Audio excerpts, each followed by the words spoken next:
Hello, in this video we're going to be looking a little bit at the growth in Korean Christianity. So you may recall I talked a little bit about how Christianity is very small during this early time period, right? So in 1900, when Protestant Christians had only been there for about 15 years or so, and where Catholics had been there for a while but had been seriously persecuted, they're only like 1% of the population. And during that time period where we're talking about there, you've got some growth, they're only up to about 8% in 1950. And then you're going to see explosive growth between 1950 and 1970, which is going to continue, but then kind of plateau into about this time period. And about one third are going to be about one third of Korean population. Or I'm sorry, about one third of this group, right? This bar here, 29% will be Catholics, and about 2/3 will be Protestants. And what's interesting is we see a growth here despite the fact that Christians are often treated very poorly by the Japanese colonial government that will come into power. And we saw earlier that and one thing that's also interesting is there's no Christian empire here, right? So a lot of times countries that are going to develop large Christian majorities like the Philippines, well, they were colonized by a Christian country. A lot of places, like we talked about Africa, where you would have countries that were had large numbers of Christians would colonize them, and that played a role, of course, in them adopting Christianity to a certain degree, right? We talk about how Africa, it's complex. So we had this question, why does Christianity do so well in Korea, despite there being persecutions and some problems, and despite there not being a Christian empire there?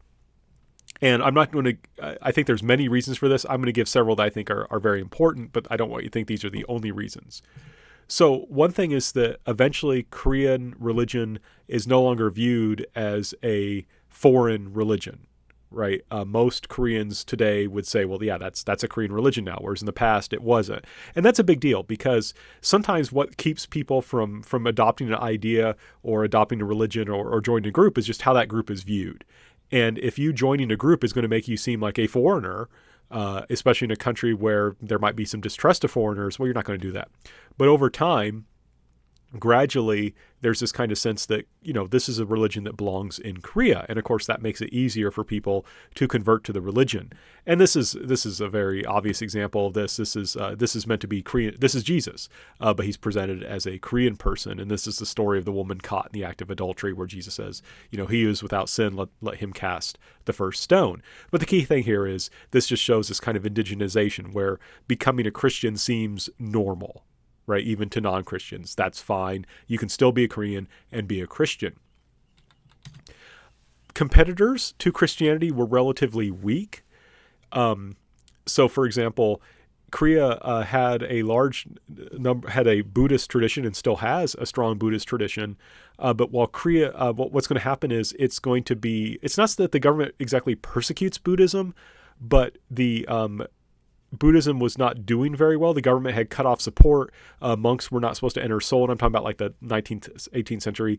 They weren't supposed to enter the capital. Most Buddhist monasteries were far away in the mountains. And what's going to happen is that during the Japanese colonial period, the Buddhism will mostly work with the Japanese.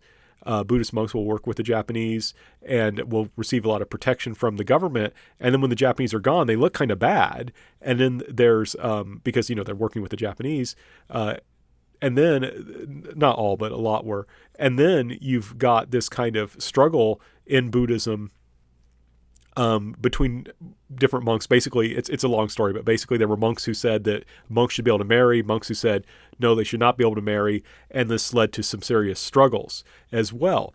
So what's going to happen is Buddhism was already kind of weak when the Christianity came into Korea, and would stay weak. Comparatively. I don't want you to think, Buddhism is absolutely weak. Buddhism is a living tradition in Korea. I think something like 16% of the population claims to be Buddhist. If you go to a Buddhist temple, you're going to see lots of people engaged in Buddhism. The key thing is that what I want to stress is that Buddhism was not strong enough to effectively compete with Christianity. And one way you can think about it is a market, right? So if Christians were able to build churches, they were able to bring in missionaries and priests. They were able to build social organizations like lots of hospitals and schools and things like that. And that, in a sense, is a way to sell their religion, you can think of. And I'm not trying to be critical. My point is that if you're trying to answer the questions in life, if you're looking for support, and there's and there's a church next door, and there's a school there and a hospital there, and there's pastors or priests there, that's much easier to access than the Buddhist monastery that's up in a mountain. Right. So, and Buddhism will eventually, like I say, it's not a dead tradition in Korea. Like I say, about 16% of the population, vital living tradition, but it's not strong enough to outcompete Christianity during that early period. Another thing that leads to growth, remember, a lot of that growth happens in the 1950s, 60s, and 70s. That's when it's really going to blow up. And that happens to also be a time in Korea of urbanization. Lots of Koreans were going from the countryside to the city, looking for work as Korea industrialized. And here's the thing, imagine you're someone who lived in a village, and villages were very tight-knit, very group-oriented. You had lots of friends, you had cousins, people who would help you, and suddenly you go to the city where you don't really know anyone. But then there's these friendly people who invite you to their church, and they plug you into a community, into a network of people. Maybe they help you get a job. Maybe they help you with rent. Maybe you have a job but you lose it and you need a little bit of assistance to keep going, and they help you. And these people tell you that God loves you and that you're important. And they show that they're serious about that love because, like I said, they just helped you. So that's a big part of why Christianity is going to grow during this time period. You have all these people being taken out of their villages, moving to the city, and then who's waiting for them? But these Christian churches, these ministers, these priests, or just people that are around them who say, hey, come to my church, we'll give you a hand. And I don't want you to think that these people are being bribed to join churches, but think about it this way. If someone comes to you and says that there's a loving God, and then that person treats you in a nice way and helps you and brings you into a community of people who believe the same and also are going to help you, it makes it a lot easier to believe that there's a loving God. Right? When you have these people who are living out their faith in an authentic manner and who are doing things that practically will help you. And so this is one reason I think you see this big bump during this time period, and one reason why Christianity tends to be more practiced in cities and in the countryside in Korea. Right? In areas that are more urbanized, Christianity tends to be bigger than Buddhism. In the places where Buddhism has more people, it tends to be more rural. Another aspect about this was that Korea was connected to the United States, which was seen as a Christian country, as a modern Christian country that Korea should try and be like. And this is, I don't know if you can recognize him, but this is Billy Graham, who is doing a revival in Korea. And you can see there's a lot of people who came out here to see Billy Graham. And it's like, okay, these Americans are Christians. They're from a wealthy, powerful country. Maybe we should become Christian too. And there's this understanding Christianity is seen as a modern religion, as a religion that helps you build a modern country. So that certainly helps. There's this kind of transformation in its image. Now, one thing I want to stress is that in Korea, there was also a lot of, I'm trying to think how to put this. There was a dictatorship in South Korea. I'm kind of stumbling because I'm trying to think how to go into detail here because it kind of ebbs and flows. But there are periods between 1950 or so until the, basically, you could argue until the 1990s, or even maybe the 1980s and 1990s, where South Korea will go through periods of dictatorship, more or less. And what's going to happen is a lot of times the people who are most able to speak out for democratization and for human rights will be Christian leaders. And one thing that's interesting, and I chose this picture in particular because I don't want us to think that Catholics stop doing anything. They're going to come out of their ghetto and are going to become more active as part of the local as part of Korean society. That's Cardinal Stephen Kim Soo-hwan meeting with a dictator of Korea, Park Chung-hee, and basically telling the dictator, you got to back off. You can't keep treating people badly. And a lot of times people are going to, when students have protests, they will often seek refuge at Myeongdong Cathedral in Korea. And just like with the Japanese, remember when the Japanese would treat Korean Christians badly, the American missionaries would communicate that fact to the rest of the world. That same thing happens during this time period too. And that again leads to pressure from other countries to tell the Korean government, when it's acting like a dictatorship, to back off. So there's also this sense that Korean Christianity is good for society, that it's doing things that are for the public good by standing up for democratization and human rights. So there's this view that, hey, this Christianity thing, even if I'm not a Christian, it's doing something good for the country. And of course, if you think that a religion is doing something for the good for the country, you might be more open to joining it. So there's this kind of generally a more positive image of Christianity. Now, I should stress that there are challenges, contemporary challenges. These numbers are exaggerated. I think the numbers are not quite as high. When you ask, basically, when you ask churches how many members they have, the number they give is higher than what the government finds when it questions people. So the numbers are, I think, a little bit higher than they actually are. But still, it is amazing change. But these numbers, I think, in the future will go down. There is growing secularization in Korea, and especially if you look at the generation, younger generation people are just not as interested in religion. So what's happening here? Well, I would argue that there is a growing individualism in Korea and a consequent hesitancy to commit to religious organizations, right? People, the more individualistic you are, the less likely you are to want to commit to a group, especially a group that claims to have all these different answers and all these different positions on various moral and social issues. And so what's happening is you do have people who are maintaining religious belief, but who maybe choose not to belong or be active in a religious organization, right? So it's tricky because I think now in Korea, if you ask people, do you belong to a religion? Something like 60% will say no, 60%. And usually people will assume, oh, they must be all atheist agnostic. No, that's not correct. If you ask them, do you believe in God? Do you believe in reincarnation? Do you visit a temple? Do you visit a shaman? A lot of those 60% will say, yes, I do those things. So they may believe, but they don't belong to a religious organization. But in any case, for Christians, belonging to a religious organization is a fairly normal thing to do, right? That's kind of connected to being Christian is the idea of going to church. So that's going down. In addition, there are Christian scandals, right? So when you become kind of a big group, there are or if you're a small group too, but there will be kind of scandals where people will act badly. And one thing that is these are real. I don't want to say that there's not any Christians who do bad things. There certainly are.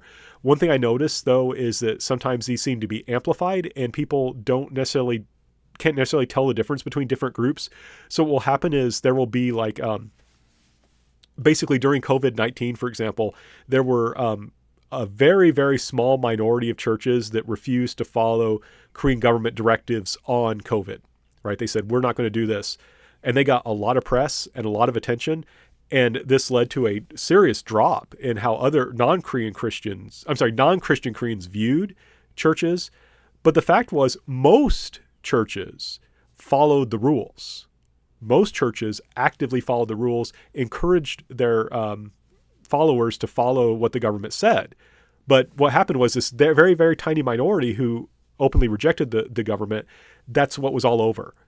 And so it's tricky because sometimes the scandals are real and need to be dealt with. Other times it's this kind of perception of that is a bit unfair, that takes something that a few people did and assumes it's the majority that does that. But one thing I think that makes that possible is that increasingly, especially by younger people in Korea, younger generations, instead of seeing Christianity as like modern, as something that is doing something good, it is seen as a conservative force for society. So whereas in Koreans in the 1960s or 70s saw Christianity as the future, many, I think younger people especially, are seeing it as something that belongs to the past, right? And that's going to lower the numbers, certainly. Another thing, though, let's say you have someone who wants to belong to a religion, who wants to go to church and pray and wants to live as a Korean Protestant or Catholic or other kind of Christian. Korean society is hyper-competitive. It is extraordinarily competitive. And what that means is that you spend a lot of your time working or studying. When you're a kid, you spend all this time studying. You have after-school, you do all this work. And you don't have time for other things. And, you're a kid, you're busy with all these other things, you're exhausted from work. It's really hard to decide, I'm going to go to church.